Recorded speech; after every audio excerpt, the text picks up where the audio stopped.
ಸ್ನೇಹಿತರೆ ನಮಸ್ಕಾರ.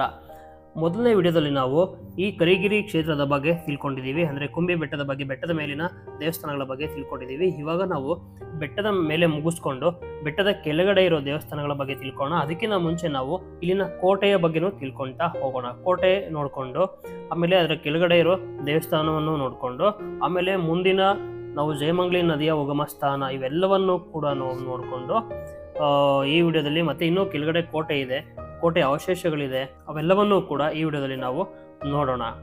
ಸೊ ನೀವಿನ್ನೂ ನಮ್ಮ ಚಾನಲ್ಗೆ ಹೊಸಬ್ರೇನಾದರೂ ಆಗಿದ್ರೆ ಸಬ್ಸ್ಕ್ರೈಬ್ ಮಾಡ್ಕೊಳ್ಳಿ. ಈ ವಿಡಿಯೋ ನಿಮಗೆ ಇಷ್ಟ ಆಗಿದ್ರೆ ಲೈಕ್ ಮಾಡಿ, ಹಾಗೂ ನಿಮ್ಮ ಸ್ನೇಹಿತರಿಗೆ ಈ ವಿಡಿಯೋನ ಶೇರ್ ಕೂಡ ಮಾಡಿ.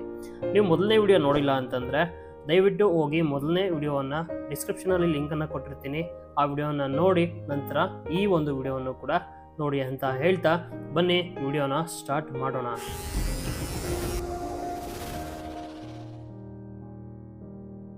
ನಾವೀಗ ಇರುವಂಥದ್ದು ಬಂಗ್ಲೆ ಬೆಟ್ಟದ ಮೇಲಿದ್ದೀವಿ. ಬಂಗ್ಲೆ ಬೆಟ್ಟದ ಮೇಲಿಂದ ದೇವರಾಯ ಪಟ್ಟಣ ಅಂದರೆ ದೇವರಾಯನ ದುರ್ಗ ಇವಾಗ ಏನು ಕರಿತೀವಿ, ಅದರ ಹಿಂದಿನ ಹೆಸರು ದೇವರಾಯ ಪಟ್ಟಣ. ಆ ದೇವರಾಯ ಪಟ್ಟಣ ಹೇಗಿತ್ತು ಅನ್ನೋದನ್ನ ನಾವು ಇಲ್ಲಿಂದ ನೋಡಬಹುದು. ನೋಡಿ, ಅಲ್ಲಿ ಕಾಣಿಸ್ತಾ ಇರುವಂಥದ್ದು ದೇವರಾಯ ಪಟ್ಟಣ. ಸೊ ಆವಾಗ ಅಷ್ಟು ಶ್ರೀಮಂತಿಕೆಯಿಂದ ಮೆರೆದಿದ್ದ ದೇವರಾಯ ಪಟ್ಟಣ ಇವತ್ತು ಸರ್ವೇ ಸಾಮಾನ್ಯ ಹಳ್ಳಿ ಅಂತ, ಇವಾಗ ಎಲ್ಲ ಹಳ್ಳಿಗಳಂತೆ ಕೂಡ ಅದು ಕೂಡ ಆಗಿರುವಂಥದ್ದು ನೀವು ಗಮನಿಸ್ಬೋದು.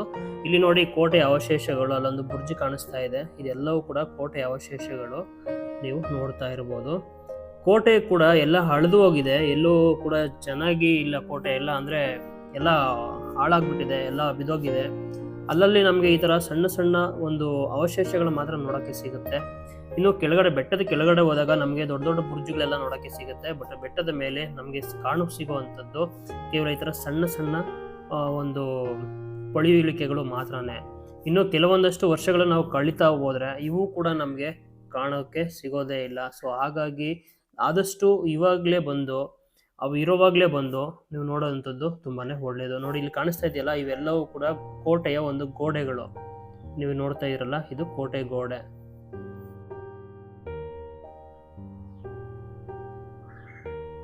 ಎಲ್ಲವೂ ಕೋಟೆ ಗೋಡೆಗಳೇ ಇವೆಲ್ಲ. ಇಲ್ಲಿ ಏನು ಕಾಣಿಸ್ತಾ ಇದೆಯಲ್ಲ, ಇದೆಲ್ಲ ಕೋಟೆ ಗೋಡೆಗಳೇನೆ. ಆಮೇಲೆ ಅಲ್ಲಿ ಕಾಣಿಸ್ತಾ ಇದೆ ನೋಡಿ, ಅಲ್ಲಿ ಅದು ನಾವು ಬಂದಿರೋ ರಸ್ತೆ, ಅಂದರೆ ಕೂಡಿಗೆರೆಯಿಂದ ಈ ದೇವರಾಯನ ದುರ್ಗಕ್ಕೆ ಬರುವಂತ ರಸ್ತೆ, ಅದು ನಾವೀಗ ನೋಡ್ತಿದ್ದೀವಲ್ಲ ಅದು. ಆಮೇಲೆ ಅದು ದೇವರಾಯ ಪಟ್ಟಣ, ಅಲ್ಲಿ ಏನು ಕಾಣಿಸ್ತಿದೆಯಲ್ಲ ಅದು.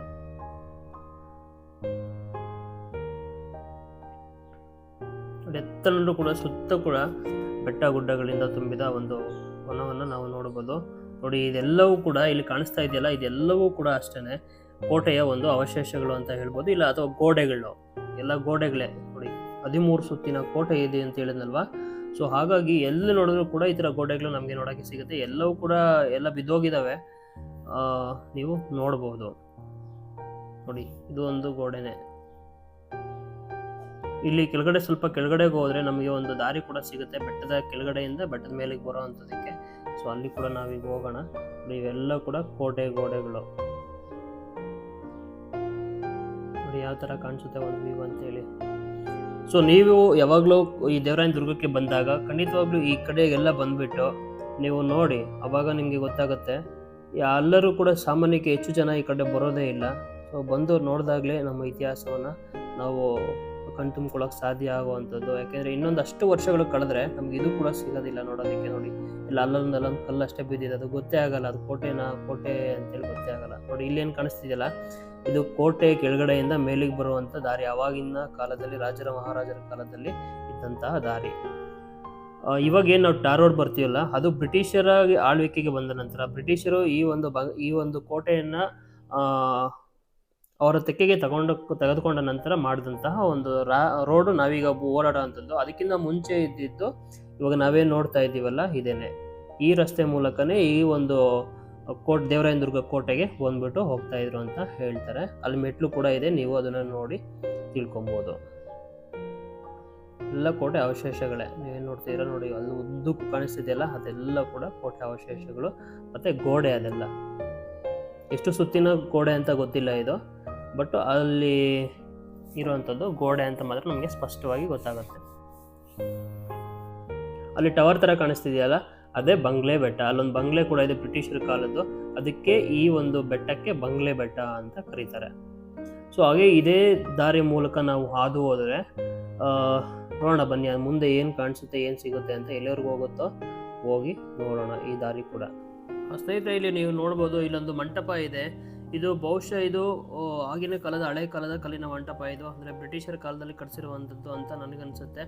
ಬ್ರಿಟಿಷರ ಕಾಲದಲ್ಲಿ ಕಟ್ಟಿಸಿರ್ಬೋದು, ಅಥವಾ ಟಿಪ್ಪು ಸುಲ್ತಾನ್, ಅದಕ್ಕಿಂತ ಹಿಂದೆ ಟಿಪ್ಪು ಸುಲ್ತಾನ್ ಕಾಲದಲ್ಲಿ ಕಟ್ಟಿಸಿರುವಂಥ ಒಂದು ಮಂಟಪ ಅದು. ಇಲ್ಲೊಂದು ನೋಡಿದ್ರೆ ಒಂದು ನೀರಿನ ದೊಣೆ ಕೂಡ ಇದೆ. ಸೊ ಹಾಗೆ ಮುಂದೆ ಹೋದರೆ ನಮಗೆ ಇನ್ನೊಂದು ಮುಂದೆ ಹೋದರೆ ಇನ್ನೊಂದು ಕಟ್ಟಡ ಸಿಗುತ್ತೆ. ಬನ್ನಿ ಅಲ್ಲಿಗೂ ಕೂಡ ಹೋಗಿ ನೋಡೋಣ.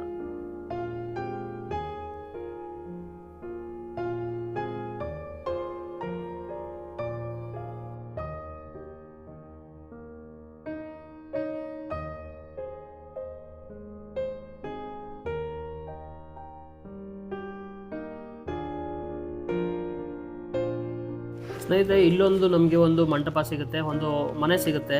ಸೊ ಇದು ಬ್ರಿಟಿಷರ ಕಾಲದಲ್ಲಿ ಕಟ್ಟಿಸಿರ್ಬೋದು, ಅಥವಾ ಅದಕ್ಕಿಂತ ಹಿಂದೆ ಟಿಪ್ಪು ಸುಲ್ತಾನ್ ಕಾಲದಲ್ಲಿ ಕೂಡ ಕಟ್ಟಿಸಿರ್ಬೋದು, ಸರಿಯಾದ ಮಾಹಿತಿ ಇಲ್ಲ. ಸೊ ಆದರೆ ನೀವು ನೋಡ್ಬೋದು, ಅದನ್ನು ಕೂಡ ತೋರಿಸ್ತೀನಿ. ನೀವು ನೋಡಿ ಎಷ್ಟು ಭವ್ಯವಾದ ಒಂದು ಬಂಗ್ಲೆನ ಇಲ್ಲಿ ಕಟ್ಟಿಸಿದ್ದಾರೆ ಅಂತ ನೀವು ನೋಡ್ಬೋದು. ಆಗಿನ ಕಾಲದಲ್ಲೇ ಎಷ್ಟು ಅದ್ಭುತವಾಗಿ ಕಟ್ಟಿಸಿದ್ದಾರೆ ನೀವು ನೋಡ್ತಾ ಇದ್ರಿ. ಅಲ್ಲಿ ನೋಡಿ, ಇವಾಗೆಲ್ಲ ಪಾಳು ಬಿದ್ದಿದೆ, ಬಟ್ ಆಗಿನ ಕಾಲದಲ್ಲಿ ಕಟ್ಟಿಸಿರುವಂಥದ್ದು ನೋಡಿ, ಎಷ್ಟು ಸುಮಾರು 18 ಇಂಚಿನ ಗೋಡೆ, ಅದು ಅಷ್ಟು ದಪ್ಪನಾದ ಗೋಡೆ ಆವಾಗಿನ ಕಾಲದಲ್ಲಿ ಕಟ್ಟಿಸಿದ್ದಾರೆ. ನೋಡ್ಬೋದು ನೀವೀಗ, ನೋಡಿ ಎಷ್ಟು ಅದ್ಭುತವಾಗಿದೆ ಅಂತ. ಅದು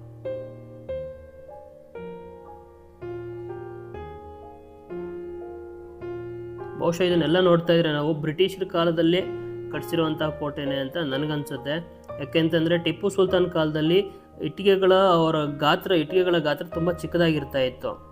ಟಿಪ್ಪು ಸುಲ್ತಾನ್ ಕಾಲದಲ್ಲಿ ಕಟ್ಟಿಸಿದ್ರೆ ಇಟ್ಟಿಗೆಗಳ ಗಾತ್ರ ತುಂಬ ಚಿಕ್ಕದಾಗಿರ್ತಾ ಇತ್ತು. ನೀವು ಬೇರೆ ಬೇರೆ ಕೋಟೆಗಳಿಗೆ ಹೋದಾಗ ಅಲ್ಲಿ ಕೋಟೆಗಳ ಮೇಲೆ ಒಂದು ಗೋಪುರಗಳೆಲ್ಲ ಕಟ್ಟಿರ್ತಾರಲ್ಲ, ಅದನ್ನೆಲ್ಲ ನೋಡಿದಾಗ ನಿಮಗೆ ಗೊತ್ತಾಗುತ್ತೆ ಅದು ಟಿಪ್ಪು ಸುಲ್ತಾನ್ ಕಾಲದಲ್ಲಿ ಕಟ್ಟಿಸಿರೋಂಥ ಗೋಡೆಗಳಂತ ಈಸಿಯಾಗಿ ಗೊತ್ತಾಗುತ್ತೆ. ಬಟ್ ಇದು ಆ ಥರ ನನಗೆ ಅನ್ನಿಸ್ತಾ ಇಲ್ಲ. ಬಹುಶಃ ಇದು ಬ್ರಿಟಿಷರ ಕಾಲದಲ್ಲಿ ಅವರ ಆಳ್ವಿಕೆ ಇದ್ದಂತಹ ಕಾಲದಲ್ಲಿ ಕಟ್ಟಿಸಿರುವಂತಹ ಒಂದು ಮನೆ ಅಂತ, ಅಥವಾ ಒಂದು ರೂಮು ಅಂತ ಹೇಳ್ಬೋದು.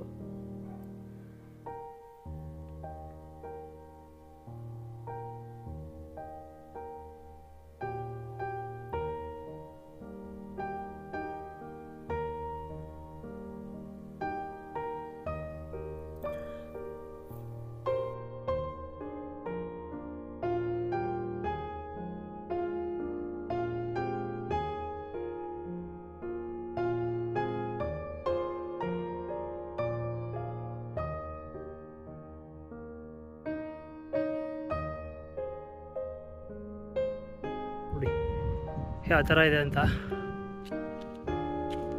ನೋಡಿ. ಇಲ್ಲೂ ಕೂಡ ಏನೋ ಕೋಟೆ ಇದ್ದದಕ್ಕೋ ಏನೋ ಒಂದು ಇದಕ್ಕೋಸ್ಕರ ಪಳಿವಳಿಕೆ ಇದು ಒಂದು ಕೂಡ ಅಷ್ಟೇ. ಅಲ್ಲೊಂದಿದೆ ಮತ್ತು ಅಲ್ಲೊಂದಿದೆ, ನೀವು ನೋಡ್ಬೋದು.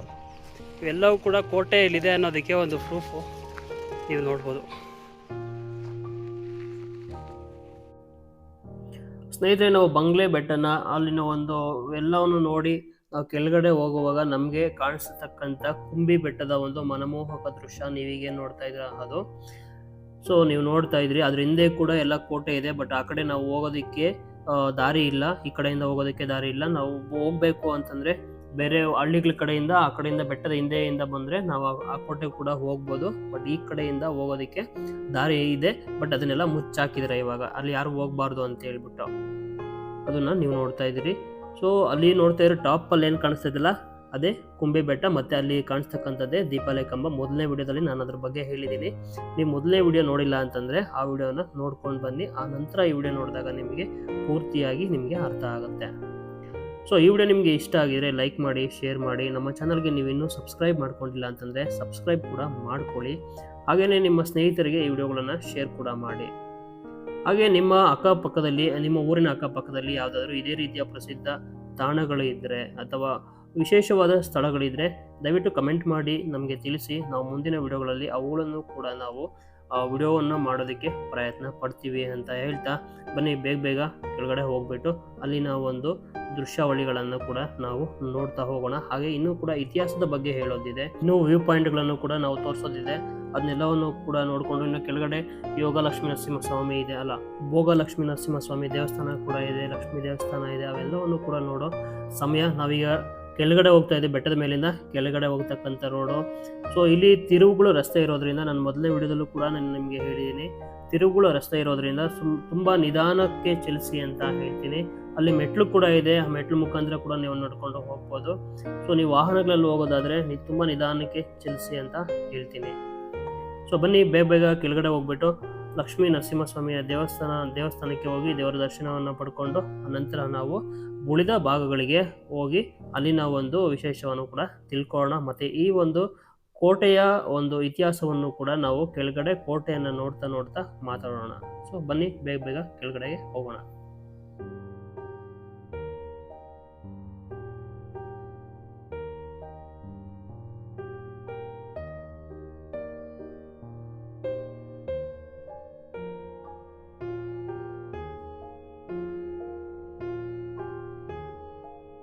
ಸ್ನೇಹಿತರೆ, ನಾವು ಬೆಟ್ಟದ ಮೇಲಿಂದ ಈಗ ಕರಿಗಿರಿ ಕ್ಷೇತ್ರ ದಲ್ಲಿರುವ ಲಕ್ಷ್ಮೀ ನರಸಿಂಹಸ್ವಾಮಿ, ಭೋಗ ಲಕ್ಷ್ಮೀ ನರಸಿಂಹಸ್ವಾಮಿ ದೇವಸ್ಥಾನಕ್ಕೆ ಬಂದಿದ್ದೀವಿ.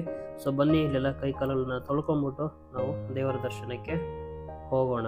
ನೋಡಿ, ಸುತ್ತಮುತ್ತಲಿನ ಒಂದು ವ್ಯೂ ಈ ಥರ ನಮಗೆ ಸಿಗುತ್ತೆ.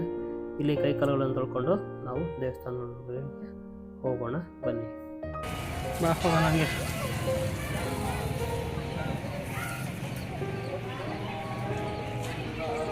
ಸ್ನೇಹಿತರೆ, ದೇವರ ದರ್ಶನ ಆದಮೇಲೆ ನಮಗೆ ಮೊದಲೇ ಇರುವಂತಹ ಒಂದು ನಿತ್ಯ ಅನ್ನ ಸಂತರ್ಪಣಾ ಭವನಕ್ಕೆ ಹೋಗ್ಬಿಟ್ಟು ಅಲ್ಲಿ ಪ್ರಸಾದವನ್ನು ಸ್ವೀಕರಿಸಿ ನಾವು ಮುಂದಕ್ಕೆ ಹೋಗೋಣ. ಬನ್ನಿ ಸ್ನೇಹಿತರೆ, ಇಲ್ಲಿಂದ ನಾವು ಬಲಕ್ಕೆ ಹೋಗಿ ದೇವಸ್ಥಾನದ ಪಕ್ಕದಲ್ಲಿಂದ ನಾವು ಬಲಕ್ಕೆ ತಗೊಂಡು ಹೋದರೆ ಅಲ್ಲೊಂದು ನಮಗೆ ಒಂದು ಇದು ಸಿಗುತ್ತೆ, ಏನೊಂದು ವ್ಯೂ ಪಾಯಿಂಟ್ ಸಿಗುತ್ತೆ. ಅಲ್ಲಿಂದ ನಾನು ನಿಮಗೆ ಮೊದಲೇ ತೋರಿಸಿದ್ನಲ್ವಾ, ಆ ವ್ಯೂ ಪಾಯಿಂಟ್ಗೆ ಕರ್ಕೊಂಡು ಹೋಗ್ತಾ ಇದ್ದೀನಿ ಈಗ. ಸೊ ಬನ್ನಿ ಬೇಗ ಹೋಗ್ಬಿಟ್ಟು ಆ ವ್ಯೂ ಪಾಯಿಂಟನ್ನು ಕೂಡ ನೋಡ್ಕೊಂಡ್ಬಿಟ್ಟು ಬರೋಣ.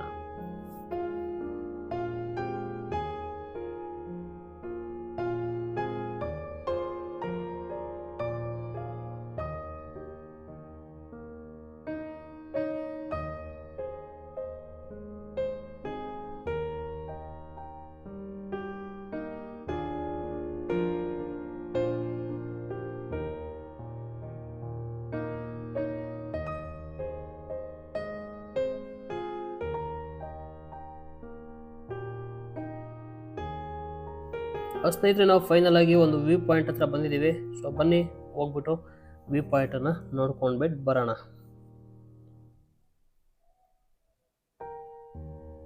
ನೋಡಿ, ಅಲ್ಲಿ ನಮ್ಮ ಹೆಮ್ಮೆಯ ಕನ್ನಡದ ಬಾವುಟ ಹಾರಾಡ್ತಾ ಇದೆ, ನೀವು ನೋಡ್ಬೋದು ಎಷ್ಟು ಚಂದ ಹಾರಾಡ್ತಾ ಇದೆ ನೋಡಿ.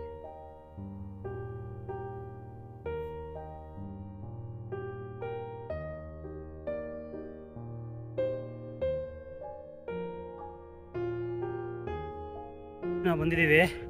ಅಲ್ಲಾಸ್ ಬಂದರೆ ನಮಗೆ ಇಲ್ಲಿ ಎಂಥ ವ್ಯೂ ನೋಡೋಕ್ಕೆ ಸಿಗುತ್ತೆ ಅಂದರೆ, ನೋಡಿ ಅಲ್ಲಿಗೆ ಬರ್ಬೋದು ಅಂತ ಪ್ಲ್ಯಾನ್ ಮಾಡಿದ್ವಿ ಅವಾಗಲೇ. ಅಲ್ಲೇನು ಕಾಣಿಸ್ತಿದೆಯಲ್ಲ ಅಲ್ಲಿಗೆ, ಬಟ್ ಅಲ್ಲಿ ಎಲ್ಲ ಗ್ರಿಲ್ ಹಾಕಿದ್ದಾರೆ, ಅಲ್ಲಿ ಬರೋಕ್ಕಾಗಲ್ಲ. ಸೊ ಹಾಗಾಗಿ ನಾವು ಇಲ್ಲಿಂದ ಅಲ್ಲೇನು ಬಂದಿದೆಯಲ್ಲ, ಅಲ್ಲಿ ಬಾವುಟ ಹಾಕಿದ್ರಲ್ಲ ಕರ್ನಾಟಕದ ಬಾವುಟ ಧ್ವಜ ಇದೆಯಲ್ಲ, ಅಲ್ಲಿಂದ ಸೀದಾ ಇಲಾಸಿ ಹಿಂಗೆ ಇಳ್ಕೊಂಡು ಹಿಂಗೆ ಬಂದು ಇಲ್ಲಿಗೆ ಬಂದು ನಿಂತಿದ್ದೀವಿ. ಇಲ್ಲಿಂದ ನೋಡಿದ್ರೆ ವ್ಯೂ ನೋಡಿ ಈ ಥರ ಎಷ್ಟು ಅದ್ಭುತವಾಗಿ ಕಾಣಿಸುತ್ತೆ ಅಂತ. ನೋಡಿ ಎಷ್ಟು ಮೇಲಿದ್ದೀವಿ ಅಂತಂದರೆ, ನೋಡಿ ನಿಮ್ಗೆ ತೋರಿಸ್ತೀನಿ. ನೋಡಿ ಎಷ್ಟು ಮೇಲಿದ್ದೀವಿ ಅಂತ. ನಾವೀಗ ಸಿಕ್ಕಾಪಟ್ಟೆ ಗಾಳಿ ಬೀಸ್ತಾ ಇದೆ, ನಿಮ್ಗೆ ಗೊತ್ತಾಗ್ತಿದೆ ಇಲ್ಲಿ ಗೊತ್ತಿಲ್ಲ. ನೋಡಿ ವ್ಯೂ ಯಾವ ಥರ ಇದೆ ಅಂತ ನೋಡ್ಬೋದು. ನೋಡಿ ಇದು ಕೂಡ ಒಂದು ಬುರ್ಜ್ ಅನಿಸುತ್ತೆ ಮೋಸ್ಟ್ಲಿ. ಇದೆಲ್ಲ ನೋಡಿ ಪಾಳು ಬಿದ್ದೋಗಿದೆ, ಇಲ್ಲೊಂದು ಬುರ್ಜ್ ಕಟ್ಟಿದ್ದಾರೆ, ನೀವು ನೋಡ್ಬೋದು ಇಲ್ಲಿ. ನೋಡಿ ಎಲ್ಲ ಪಾಳು ಬಿದ್ದೋಗಿದೆ, ಅದು ಕೂಡ ನೋಡಿ ತೋರಿಸ್ತೀನಿ. ನೋಡಿ ಇದೆಲ್ಲ ಕೋಟೆಯ ಒಂದು ಅವಶೇಷಗಳೇ ಇವೆಲ್ಲ ಕೂಡ. ನೋಡಿ ನೀವು ನೋಡಿ ಬೆಟ್ಟದ ಮೇಲಿಂದ ನಿಮಗೆ ಒಂದು ವ್ಯೂ ಯಾವ ಥರ ಕಾಣಿಸುತ್ತೆ ಅಂತ. ಸುತ್ತಲೂ ಕೂಡ ಬೆಟ್ಟ ಗುಡ್ಡಗಳಿಂದ ತುಂಬಿದ ಪ್ರದೇಶ, ನೀವು ನೋಡಿ ಆನಂದ ಪಡ್ಬೋದು.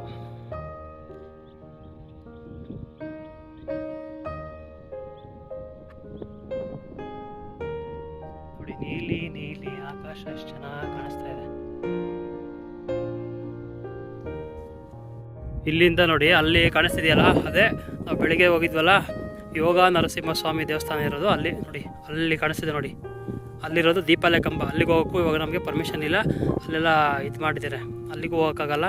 ಅಲ್ಲಿವರೆಗೂ ಹೋಗ್ಬೋದು. ಅಲ್ಲಿ ಬಾವುಟ ಕಾಣಿಸ್ತಾ ಇದೆ, ನಿಮ್ಗೆ ಕಾಣಿಸ್ತಿದೆಯಲ್ಲೋ ಗೊತ್ತಿಲ್ಲ, ಅಲ್ಲಿ ಕೇಸರಿ ಬಾವುಟ ಏನು ಕಾಣಿಸ್ತಿದೆಯಲ್ಲ ಅಲ್ಲಿವರೆಗೂ ಹೋಗ್ಬೋದು ನಾವು ಅಷ್ಟೇ. ಮತ್ತು ಈ ಕಡೆ ನೋಡ್ಬೋದು, ಅಲ್ಲಿವರೆಗೂ ಹೋಗಿದ್ದೀವಿ, ಆ ಬಿಲ್ಡಿಂಗ್ವರೆಗೂ ಹೋಗಿದ್ದೀವಿ.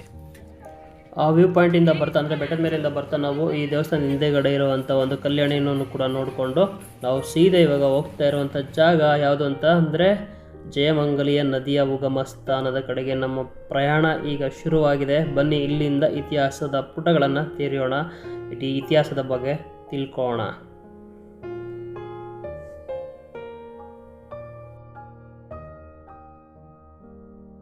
ಬುರ್ಜು ನೋಡಿ, ಇಲ್ಲಿ ಕೋಟೆ ನೋಡಿ, ಅದೆಲ್ಲ ಕೂಡ ಕೋಟೆನೇ. ಅದು ಆ ಕಡೆ ಹೋಗ್ಬಿಟ್ಟು ನೋಡೋಣ ಆಮೇಲೆ.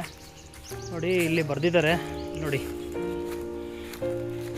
ಜಯಮಂಗಲ ಕಲ್ಯಾಣಿ ಆಂಜನೇಯ ಸ್ವಾಮಿ ದೇವಸ್ಥಾನ ದೇವರಾಯನ ದುರ್ಗ.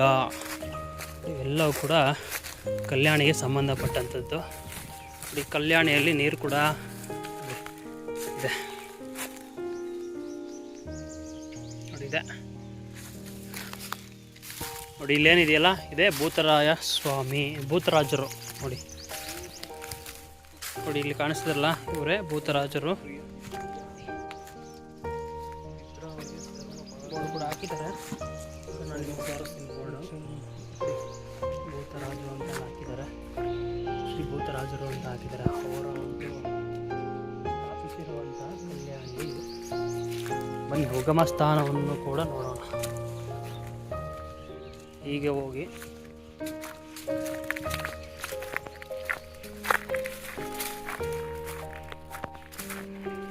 ಸ್ವಲ್ಪ ಇಲ್ಲಿ ಹೋದರೆ ನಮಗೆ ಇಲ್ಲಿ ಜಯಮಂಗಲಿ ನದಿಯ ಉಗಮ ಸ್ಥಾನ, ಇವಾಗ ನೀವು ನೋಡ್ತಿದ್ರಲ್ಲ, ಇದು ಜಯಮಂಗಲ ನದಿಯ ಒಂದು ಉಗಮ ಸ್ಥಾನ ಇದೆ. ಇದೇ ಕೇಂದ್ರ ಬಿಂದು. ಈ ಜಯಮಂಗಲ ನದಿ ಇಲ್ಲಿ ಹುಟ್ಟಿ ಎರಡು ಕಡೆಗೆ ಹರಿತದೆ ನೋಡಿ. ಇದೆ ಜಯಮಂಗಲಿ ಉಗಮ ಸ್ಥಾನ. ಇದು ಕಲ್ಯಾಣಿ. ಎಷ್ಟು ದೊಡ್ಡ ಕಲ್ಯಾಣಿ, ಎಷ್ಟು ಅಭೂತಪೂರ್ವವಾದ ಕಲ್ಯಾಣಿ ಹೀಗಿದೆ. ಇಲ್ಲಿ ಕೆಳಗಡೆ ಯಾವುದೋ ಒಂದು ನಾಗರ ಕಲ್ಲುಗಳೆಲ್ಲ ಇದೆ. ಇಲ್ಲಿ ನೋಡಿ, ನಾಗರ ಕಲ್ಲುಗಳು ಕೂಡ ಇಟ್ಟಿದ್ದಾರೆ, ನೀವು ನೋಡಬಹುದು. ಅಲ್ಲಿ ಒಳಗಡೆ ನೋಡಿದ್ರೆ ಆಂಜನೇಯನ ಒಂದು ಶಿಲೆ ಇರುವಂಥ ಒಂದು ಕಲ್ಲು ಬಂಡೆ ಇದೆ. ಆಂಜನೇಯನ ಶಿಲೆ ಇದೆ, ನೀವು ಅಲ್ಲಿ ನೋಡ್ಬೋದು. ಈ ದೇವಸ್ಥಾನ ಈ ರೂಮ್ ಒಳಗಡೆ. ಮತ್ತು ಈ ಕಡೆ ಇಲ್ಲಿ ಮೇಲೆ ಬಂದರೆ ನಿಮಗೆ ನೋಡೋಕ್ಕೆ ಸಿಗುವಂಥದ್ದೇ ನೋಡಿ, ಕೋಟೆ ಇದೆಲ್ಲ. ಅಲ್ಲಿ ನಿಮ್ಗೆ ಇನ್ನೊಂದು ತೋರಿಸ್ತೀನಿ ನೋಡಿ. ನೋಡಿ ಅಲ್ಲಿ ಒಂದು ಕೋಟೆ ಅಲ್ಲೊಂದು ಮಂಟಪ ಕೂಡ ಇದೆ. ನೀವು ನೋಡಿದ್ರೆ ಅಲ್ಲಿ ನಿಮಗೆ ನೋಡೋಕ್ಕೆ ಸಿಗ್ಬೋದು. ನೋಡಿ ಅಲ್ಲಿದೆ ನೋಡಿ ಕೋಟೆ, ಅಂದರೆ ಮಂಟಪ ಇದೆ. ಸುತ್ತ ಕೂಡ ಇದೆಲ್ಲ ನೋಡಿ, ಎಲ್ಲ ಕೂಡ ಸುತ್ತಲೂ ಇರುವಂಥದ್ದು ಕೋಟೆನೇ. ಸುತ್ತಲೂ ಕೋಟೆ ನೋಡಿ, ಅಲ್ಲೂ ಕೂಡ ಕೋಟೆ ಇದೆ, ನೋಡ್ಬೋದು ನೀವು. ನೋಡಿ ಇಲ್ಲೇನು ಇಲ್ಲಿ ಮರಗಳೆಲ್ಲ ಕಾಣಿಸ್ತೀಯಲ್ಲ, ಇಲ್ಲೆಲ್ಲ ಕೋಟೆ ಇದೆ. ಕೋಟೆ ಗೋಡೆಗಳಲ್ಲೆಲ್ಲ ಇದೆ, ನಿಮಗೆ ಸರಿಯಾಗಿ ಗಮನಿಸಿದ್ರೆ ಕಾಣಿಸ್ಬೋದು. ನೋಡಿ ಇಲ್ಲಿ ತೋರಿಸ್ತೀನಿ ನೋಡಿ, ಇದೆಲ್ಲವೂ ಕೂಡ ಕೋಟೆ ನೋಡಿ. ನೋಡಿ ಇಲ್ಲೆಲ್ಲ ಕಾಣಿಸ್ತಿದೆಯಲ್ಲ, ಇದೆಲ್ಲವೂ ಕೋಟೆ ನೋಡಿ. ಅಲ್ಲಿ ನಿಮಗೆ ಕಾಣಿಸ್ತಿದೆಯಲ್ಲ, ತೋರಿಸ್ತೀನಿ ನೋಡಿ, ಎಲ್ಲ ಮರಗಳೆಲ್ಲ ಬೆಳ್ಕೊಂಡ್ಬಿಟ್ಟಿದೆ, ಕಾಡು ನೋಡಿ. ಅಲ್ಲಿ ಕಾಣಿಸ್ತಿದೆ ನೋಡಿ, ಅಲ್ಲಿ ಕಾಣಿಸ್ತಿದೆಯಲ್ಲ ನಿಮಗೆ, ಅಲ್ಲಿ ನೋಡಿ. ಅದು ಬಂದುಬಿಟ್ಟು ಒಂದು ಮಂಟಪ. ಅದು ಇದೇನು ಮಂಟಪ ಅಂತ ಅಲ್ಲಿಗೆ ಹೋಗಿ ನೋಡ್ಬೋದು. ದಾರಿ ಇದ್ದರೆ ಬಹುಶಃ ಅಲ್ಲಿಗೆ ಹೋಗೋಕ್ಕೆ ಟ್ರೈ ಮಾಡ್ತೀವಿ. ಬನ್ನಿ, ದಾರಿ ಇದ್ದರೆ ನೋಡೋಣ, ಅಲ್ಲಿಗೆ ಹೋಗ್ಬಿಟ್ಟು ಕೂಡ ನೋಡೋಣ. ಅದನ್ನು ಕೂಡ ನೋಡಿ, 13 ಸುತ್ತಿನ ಕೋಟೆ ಇದು ನೋಡಿ. ಎಷ್ಟು ದೊಡ್ಡ ಕೋಟೆ ಅಂದರೆ ಇದು ಬೃಹದಾಕಾರವಾದ ಕೋಟೆ. ಈ ಬೆಟ್ಟ ಎಷ್ಟು ಇದೆಯೋ ಅಷ್ಟು ಕೂಡ ಕೋಟೆ ಇದೆ. ಇದು 13 ಸುತ್ತಿನ ಕೋಟೆ. ಸ್ನೇಹಿತರೆ, ಈಗ ನಾವು ಇತಿಹಾಸವನ್ನು ತಿಳ್ಕೊಳ್ಳೋ ಅಂಥ ಸಮಯ ಕ್ರಿಸ್ತಶಕ 1696ರಲ್ಲಿ ಮೈಸೂರಿನ ಸಂಸ್ಥಾನದ ಒಡೆಯರಾದ ಶ್ರೀ ಚಿಕ್ಕದೇವರಾಜ ಒಡೆಯರು ಸ್ಥಾಪಿಸಿದಂತಹ 13 ಸುತ್ತಿನ ಕೋಟೆ ಈ ದೇವರಾಯನ ದುರ್ಗದ ಕೋಟೆ. ಈ ಕೋಟೆಗೆ ಮೊದಲಿಗೆ ಹೆಸರಿದ್ದಂಥದ್ದು, ಕೋಟೆಯ ಕಟ್ಟಕ್ಕಿನ ಮೊದಲಿದ್ದಂಥದ್ದು ಕರಿಗಿರಿ ಕ್ಷೇತ್ರ ಅಂತ ಇತ್ತು. ಇವರು ಚಿಕ್ಕದೇವರಾಜ ಒಡೆಯರು ಇಲ್ಲಿ ಕೋಟೆ ಕಟ್ಟಿದ ನಂತರ ಈ ಒಂದು ಕೋಟೆಗೆ ದೇವರಾಯನ ದುರ್ಗ ಅಂತ ಹೆಸರು ಬರುತ್ತೆ. ಆನಂತರ ಈ ಕೋಟೆಯನ್ನು ಹೈದರ್ ಅಲಿ ಮತ್ತು ಟಿಪ್ಪು ಸುಲ್ತಾನ್ರ ವಶವಾಗುತ್ತೆ. ಕ್ರಿಸ್ತಶಕ 1791ರಲ್ಲಿ ಟಿಪ್ಪು ಸುಲ್ತಾನ್ರನ್ನು ಬ್ರಿಟಿಷರು ಮತ್ತು ಮರಾಠರು ಜೊತೆ ಸೇರಿ ಯುದ್ಧವನ್ನು ಹೀನಾಯವಾಗಿ ಸೋಲಿಸ್ತಾರೆ. ಅದಾದ ನಂತರ ಅಲ್ಲಿನ ಒಂದು ವೈಭವಪೂರಿತ ಕೋಟೆಯನ್ನು ಅವರು ಲೂಟಿ ಮಾಡಿ ನಾಶ ಮಾಡಿಬಿಡ್ತಾರೆ. ಅಂದಿನಿಂದ ಇಂದಿನವರೆಗೂ ಕೂಡ ಈ ಒಂದು ಕೋಟೆ ಒಂದು ಸುಸ್ಥಿತಿಗೆ ಬರಲಿಲ್ಲ ಅಂತಲೇ ಹೇಳ್ಬೋದು. ಅಲ್ಲಿಂದ ಈ ಕೋಟೆ ದಿನೇ ದಿನೇ ನಶಿಸ್ತಾ ಹೋಗ್ತಾ ಇದೆ ಅಂತಲೇ ಹೇಳ್ಬೋದು. ಈಗಲೂ ಕೂಡ ಅದಕ್ಕೆ ಗಳಿಗೆ ಬಂದಿಲ್ಲ ಅಂತಲೇ ಹೇಳ್ಬೋದು ಸ್ನೇಹಿತರೆ. ಸೊ ಇಲ್ಲಿ ನಾವೇನು ನೋಡ್ತಾ ಇದ್ದೀವಿ, ಇದು ಒಂದು ಕೂಡ 2 ಅಂತಸ್ತಿನ ಒಂದು ಕೋಟೆಯ ಮುಖ್ಯ ದ್ವಾರ ಅಂತಲೇ ಹೇಳ್ಬೋದು. ಎಲ್ಲ ಕೋಟೆಗಳಲ್ಲೂ ಇರುವಂತೆಯೇ ಇಲ್ಲೂ ಕೂಡ ಒಂದು ದಿಡ್ಡಿ ಬಾಗಿಲು ಇದೆ, ಇನ್ನೊಂದು ಮುಖ್ಯ ದ್ವಾರ ಕೂಡ ಇರುವಂಥದ್ದು ನೀವು ನೋಡಬಹುದು ಸ್ನೇಹಿತರೆ. 2 ಅಂತಸ್ತಿನ ಒಂದು ಮಂಟಪ, ಇಲ್ಲಿ ಒಂದು ಮುಖ್ಯ ದ್ವಾರ ಇಲ್ಲಿ ನೀವು ನೋಡಬಹುದು. ಯಾವಾಗಲೂ ಓಡಾಡ್ತಕ್ಕಂಥದ್ದು ಇಲ್ಲೇನು ನಿಮಗೆ ಕಾಣಿಸ್ತಿದೆಯಲ್ಲ, ಇಲ್ಲಿ ಇದು ದಿಡ್ಡಿ ಬಾಗಿಲು. ಅಂದರೆ ಕೋಟೆ ಬಾಗಿಲು ಕ್ಲೋಸ್ ಆದಾಗ ಇಲ್ಲಾಸಿ ಓಡಾಡೋಕ್ಕೆ ಇರುವಂಥ ದಾರಿ ಇದು ದಿಡ್ಡಿ ಬಾಗಿಲು. ನೋಡ್ಬೋದು ನೀವು. ನೋಡಿ ಎಷ್ಟು ದೊಡ್ಡದಾದ ಒಂದು ಮಂಟಪ ಇದೆ ನೋಡಿ, 2 ಅಂತಸ್ತಿನ ಮಂಟಪ ಇದು. ಎಲ್ಲ ಕಡೆ ನಾವು ನೋಡೋದು 1 ಅಂತಸ್ತಿನ ಮಂಟಪ ಅಷ್ಟೇ ನೋಡಿದ್ದೀವಿ. ಇಲ್ಲಿ ವಿಶೇಷವಾಗಿ ನೋಡ್ತಕ್ಕಂಥದ್ದು ನಾವು ನೋಡಿ, ಇಲ್ಲೆಲ್ಲ ಪಾಳು ಬಿದ್ದೋಗಿದೆ ನೋಡಿ. ನೋಡಿ ಇಲ್ಲಿ ಏನಕ್ಕೆ ಹಾಕಿದ್ದಾರೆ ನೋಡಿ, ಅಲ್ಲಿ 2 ನಿಮಗೆ ಇದು ಕಾಣಿಸ್ತಿರ್ಬೋದು, ಅಲ್ಲಿ ಓಲುಗಳು ನೋಡಿ. ಅಲ್ಲೊಂದು ಕಾಣಿಸ್ತಾ ಇದೆ, ಅಲ್ಲೊಂದು ಕಾಣಿಸ್ತಾ ಇದೆ. ಅದೇನಪ್ಪ ಅಂತಂದರೆ ಬಾಗಿಲು ಹಾಕೋದಕ್ಕೆ ತೆಗಿಯೋದಕ್ಕೆ ಮಾಡಿರ್ತಕ್ಕಂಥದ್ದು ಒಂದಿದು ನೋಡಿ. ಇದು ದಿಡ್ಡಿ ಬಾಗಿಲಿದೆಯಲ್ಲ, ಚಿಕ್ಕದು ಬಾಗಿಲಿದೆಯಲ್ಲ, ಅಲ್ಲಿಗೂ ಕೂಡ ನೀವು ನೋಡ್ಬೋದು ನೋಡಿ, ಅಲ್ಲಿ ಮಾಡಿದ್ದಾರೆ ನೋಡಿ. ಅಲ್ಲಿ ನೀವು ಸರಿಯಾಗಿ ಗಮನಿಸಿದ್ರೆ ನಿಮ್ಗೆ ಅಲ್ಲೊಂದು ನಿಮಗೆ ಇದು ಕಾಣಿಸುತ್ತೆ, ಬಾಗಿಲು ಹಾಕೋದಕ್ಕೆ ತೆಗೆಯೋದಕ್ಕೆ ಮಾಡಿರ್ತಕ್ಕಂಥದ್ದು ಒಂದು ಓಲು ನೋಡಿ. ಇಲ್ಲೆಲ್ಲ ಕೂಡ ಕೋಟೆ ಎಲ್ಲ ಬಿದ್ದು ಹೋಗಿದೆ. ಇದು ಮಂಟಪ ನೋಡ್ಬೋದು. ಇನ್ನು ಮುಂದಕ್ಕೆ ಹೋಗೋಣ. ಮುಂದಕ್ಕೆ ಹೋದರೆ ಓಹೋ ನೋಡಿ, ಮುಂದಕ್ಕೆ ಹೋದಷ್ಟು ನಮಗೆ ಇನ್ನೂ ಬಹಳಷ್ಟು ನೋಡೋಕ್ಕೆ ಇದೆ ನೋಡಿ. ಎಷ್ಟು ಬೃಹದಾಕಾರವಾದ, ಎಷ್ಟು ವರ್ಷಗಳ ಹಳೆ ಮಾವಿನ ಮರನೇ ಏನೋ ಗೊತ್ತಿಲ್ಲ, ಇದು ಎಷ್ಟು ಬೃಹದಾಕಾರವಾಗಿ ಬೆಳೆದು ನಿಂತಿದೆ ಅಂತ. ಆಕಾಶದ ಎತ್ತರಕ್ಕೂ ಕೂಡ ಈ ಮರ ಬೆಳೆದು ನಿಂತಿದೆ ನೋಡಿ. ಇಲ್ಲಿಂದ ಹೊರಗಡೆಯಿಂದ ನಿಮ್ಗೆ ಈ ಥರ ನೋಡೋಕ್ಕೆ ಸಿಗುತ್ತೆ. ಒಳಗಡೆಗೆ ಬಂದರೆ ನೋಡಿ, ಎಲ್ಲವೂ ಕೂಡ ತೇಗದ ಮರಗಳಿಂದ ತುಂಬಿದೆ. ಇವಾಗ ಕಾಡು, ದಟ್ಟ ಅರಣ್ಯ ನೋಡಿ. ಅದೊಂದು ಸುತ್ತಿನ ಕೋಟೆ ನೋಡಿ, ಅಲ್ಲೇನು ಕಾಣಿಸ್ತಿದೆಯಲ್ಲ ನಿಮಗೆ, ಅದು ಒಂದು ಸುತ್ತಿನ ಕೋಟೆ. ಅದೊಂದು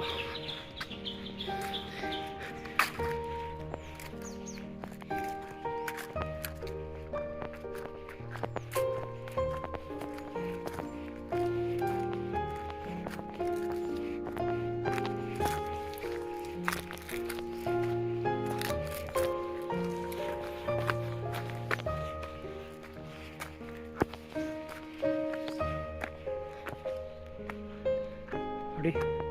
ಇಲ್ಲೂ ಒಂದು ಸುತ್ತಿನ ಕೋಟೆ ಸಿಕ್ತು ನೋಡಿ. ಇದೆಲ್ಲ ಕೂಡ ಕೋಟೆಯ ಒಂದು ಆವರಣನೇ ನೋಡಿ. ಎಷ್ಟು ಬೃಹದಾಕಾರದ ಕಲ್ಲುಗಳಿಂದ ಕಟ್ಟಿದೆ ನೋಡಿ. ಇಲ್ಲಿ ಒಂದು ಗ್ರಾಮ ದೇವತೆಯ ಒಂದು ದೇವಸ್ಥಾನ ಕೂಡ ಇಲ್ಲಿದೆ. ನಾನು ನಿಮಗೆ ತೋರಿಸ್ತಾ ಇದ್ದೀನಲ್ಲ, ಇದು ದೇವರಾಯನ ದುರ್ಗದ ಗ್ರಾಮ ದೇವತೆಯ ದೇವಸ್ಥಾನ ಇದು. ಸ್ನೇಹಿತರೆ, ನಾವೀಗ ಬಂದಿರುವಂಥದ್ದು ಪಿಳ್ಳಾಂಜನೇಯ ಸ್ವಾಮಿ ದೇವಸ್ಥಾನ ಮತ್ತು ಜಯಮಂಗಳಿಯ ನದಿ ಉಗಮ ಸ್ಥಾನಕ್ಕೆ ನಾವೀಗ ಬಂದಿದ್ದೀವಿ. ಇಲ್ಲಿ ಮುಂದೆ ಹೋದರೆ ನಮಗೆ ಪಿಳ್ಳಾಂಜನೇಯ ಸ್ವಾಮಿ ದೇವಸ್ಥಾನ ಸಿಗುತ್ತೆ. ಹಾಗೆಯೇ ಆ ಕಡೆಗೆ ನಮಗೆ ಎಡಗಡೆಗೆ ಹೋದರೆ ಅಲ್ಲಿ ನಮಗೆ ಜಯಮಂಗಳಿ ನದಿಯ ಉಗಮ ಸ್ಥಾನ ಕೂಡ ಸಿಗುತ್ತೆ. ಸೊ ಬನ್ನಿ ಹೋಗ್ಬಿಟ್ಟು ಅಲ್ಲಿ ಜಯಮಂಗಳಿ ನದಿಯ ಉಗಮ ಸ್ಥಾನವನ್ನು ಕೂಡ ನಾವು ಈಗ ನೋಡೋಣ.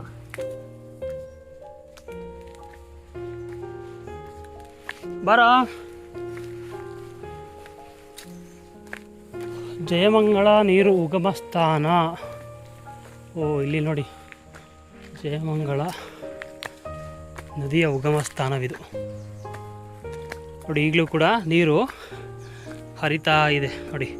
ಇದು ಜಯಮಂಗಳಿ ಉಗಮ ಸ್ಥಾನ ಅಲ್ವಾ ಇದು ನೋಡಿ. ನೀವು ನೋಡ್ಬೋದು, ಈಗಲೂ ಕೂಡ ನೀರು ಹರಿತಾ ಇದೆ.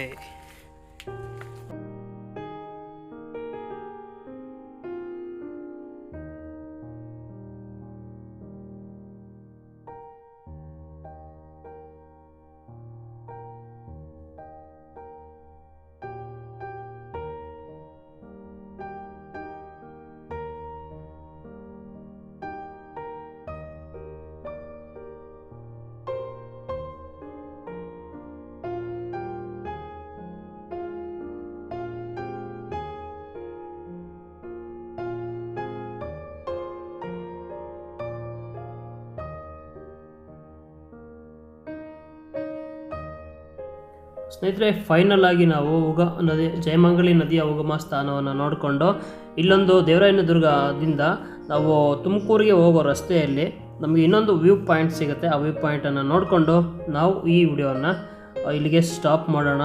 ಯಾಕೆಂದರೆ ವಿಡಿಯೋ ಲೆಂತ್ ಆಗುತ್ತೆ, ಹಾಗಾಗಿ ಈ ವಿಡಿಯೋನ ಇಲ್ಲಿಗೆ ಮುಗಿಸ್ತಾ ಇದ್ದೀವಿ. ಸೊ ಬನ್ನಿ ಆ ಒಂದು ವ್ಯೂ ಪಾಯಿಂಟನ್ನು ಕೂಡ ನೋಡ್ಕೊಂಬಿಟ್ಟು ಈ ವಿಡಿಯೋನ ಇಲ್ಲಿಗೆ ನಾವು ಮುಗಿಸ್ತಾ ಇದ್ದೀವಿ. ಸೊ ಈ ವಿಡಿಯೋ ನಿಮಗೆ ಇಷ್ಟ ಆಗಿದೆ ಅಂದ್ಕೊಳ್ತೀನಿ. ಇಷ್ಟ ಆಗಿದ್ರೆ ಲೈಕ್ ಮಾಡಿ, ಶೇರ್ ಮಾಡಿ. ಇದೇ ರೀತಿಯ ನಮ್ಮ ಬೇರೆ ಬೇರೆ ವಿಡಿಯೋಗಳನ್ನು ನೋಡಬೇಕು ಅಂತಂದರೆ ನಮ್ಮ ಚಾನಲನ್ನು ಈ ಕೂಡಲೇ ಸಬ್ಸ್ಕ್ರೈಬ್ ಕೂಡ ಮಾಡ್ಕೊಳ್ಳಿ ಅಂತ ಹೇಳ್ತೀನಿ. ಸೊ ನಿಮ್ಮ ಊರಿನ ಅಕ್ಕಪಕ್ಕದಲ್ಲಿ ಕೂಡ ಇದೇ ರೀತಿಯ ಒಂದು ವಿಶೇಷವಾದಂಥ ಸ್ಥಳಗಳು ಇದ್ದರೆ ದಯವಿಟ್ಟು ಕಮೆಂಟ್ ಮೂಲಕ ತಿಳಿಸಿ. ಮುಂದಿನ ವಿಡಿಯೋಗಳಲ್ಲಿ ನಾವು ಅಲ್ಲಿ ಬಂದು ಕೂಡ ವಿಡಿಯೋಗಳನ್ನು ಮಾಡೋ ಪ್ರಯತ್ನ ಕೂಡ ಮಾಡ್ತೀವಿ ಅಂತ ಹೇಳ್ತೀನಿ. ಸೊ ಬನ್ನಿ ಇವಾಗ ನಾವು ಹೋಗಿಬಿಟ್ಟು ಒಂದು ವ್ಯೂ ಪಾಯಿಂಟಲ್ಲಿ ಹೋಗಿ ನೋಡೋಣ ಹೇಗಿದೆ ಅಂತ.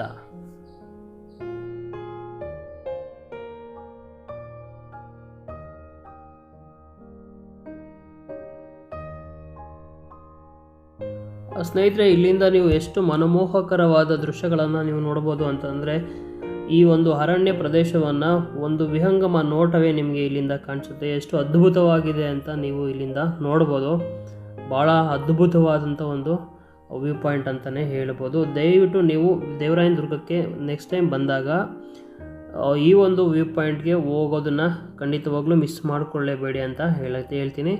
ಸೊ ಹಾಗಾಗಿ ದಯವಿಟ್ಟು ಯಾರೇ ಬರಲಿ ಈ ಒಂದು ವ್ಯೂ ಪಾಯಿಂಟ್ ಹತ್ರ ಬಂದುಬಿಟ್ಟು ಹೋಗಿ ಅಂತ ಹೇಳ್ತೀನಿ. ನೋಡಿ ಎಷ್ಟು ಅದ್ಭುತವಾದಂಥ ಒಂದು ವ್ಯೂ ಪಾಯಿಂಟ್ ಅಂತಲೇ ಹೇಳ್ಬೋದು. ನೋಡಿ ಎಷ್ಟು ಅದ್ಭುತವಾಗಿದೆ.